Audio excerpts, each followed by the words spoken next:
Welcome back, everyone. We have a Hoback knife to talk about today, as you can see, and that's Jake Howback.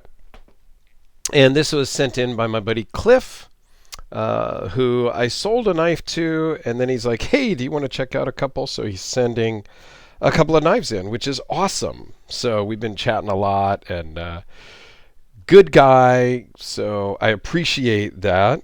And this knife, I spoiler alert, it's freaking awesome. Okay? I've seen several Hoback knives before. I've done some videos, I think, on a couple of other ones. Always super awesome fit and finish and quality made stuff. So, one thing I do really appreciate is the packaging. I've done a whole video on packaging, so you guys know my thoughts on packaging. And this is, kind of like, I don't know, balsa wood. Like, it's super lightweight wood, right? It's not going to last a million years and whatnot. But it's very cool. It smells nice, which is also a bonus. This slides in, slides out. It comes with all the tools you need for the knife, and we'll talk about those when we get to that. Comes with, specs on the knife, which you can see there, and I'll talk about most of those. And it tells his story, okay, which is also very cool. Comes with, a cutout. They all do. They all come with this kind of cutout, which I think is just nice. When you're spending this kind of money, and these new were about $800. When you're spending $800 on a knife, it's really nice to get nice packaging, okay? But I've talked about that before. That's not the point of this video. So let's put the box off to the side and talk about the knife. We'll talk about the tools really quick because I think that's just cool to include the tools that you need with the knife. So you have all Torx here. So they're all the same size so that it's easy to disassemble. On the back side here, you've got a couple of Allens for your pocket clip. You've got some hardware for the steel lock bar insert. And you have a small Allen for the Hoback roller detent. What is the Hoback roller detent, do you ask? I don't know if we'll be able to see it here. Let me grab the flashlight. So you can see the detent ball there, which is a rolling bearing. And so it doesn't necessarily create a detent track because that ball rolls along the side of the blade as it opens and closes, which is very cool. And the Allen here allows you to push that ball in or out to adjust the detent stronger or lighter per your preferences, which makes it super, super cool. This one is tuned perfectly for me. I enjoy the detent and the break on this one a lot, so I wouldn't change it. But if you like a lighter detent or a stronger detent, you have that ability with the HRD, the Hoback Roller Detent System, which is a very cool thing. Now, this is a collaboration with Chad over at Alpha Hunter Tactical. So that's cool. I love to see designers getting together and building a knife together with, one guy's design and then input from the other, and just really working together to put together really an awesome little beast here. It works great. And I suck at the reverse flick, right? But you saw how well that worked. No effort, no anything. It just worked. This is a short and stout tank of a knife. This is made to do work. There's just no two ways around it. Short blade, but gives you a lot of surface to get stuff done. thicker material, so you could, not saying you should do prying, but it gives you a lot of meat to the blade, which is really nice. The finish on this is absolutely amazing. Battle-worn green on the blade and battle-worn green on the scales. And I think that's coming out pretty good, but if I shine the light on it, it really pops even more because of the way the lighting is here in my studio. The flashlight brings the green out a lot more.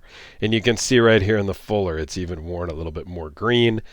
I think the finish on this is outstanding. Love it. The bearings work really well. It's not a drop shut guillotine, but it's nice and controlled. So let's talk about some specs. 4 5/8 closed.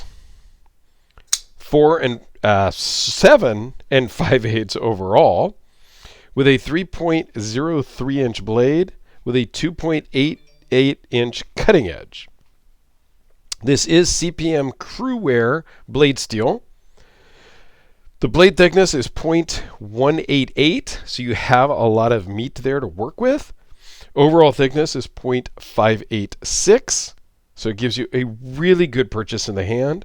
And it weighs in at 6 ounces. Now, that sounds like a lot of weight to a lot of people, but I have no problem with that.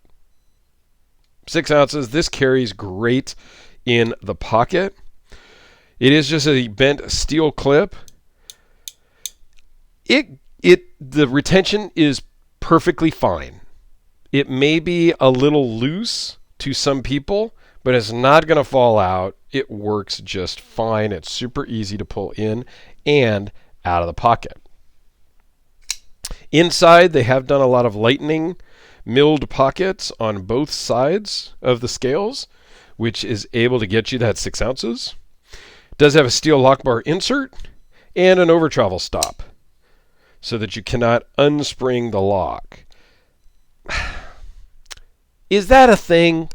I mean, springs do get unsprung, and I have a knife here from Kyle at Red Wolf EDC that supposedly was brand new. He's the third owner, but the previous owner said, oh, we never carried it, we never cut anything, we never did anything, it was a safe queen, blah, blah, blah, blah. And if that's the case, how'd the spring get unsprung? So that does happen,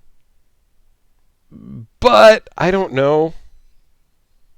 I don't know if an over travel stop is a necessary thing in a knife or not. You guys tell me in the comments below.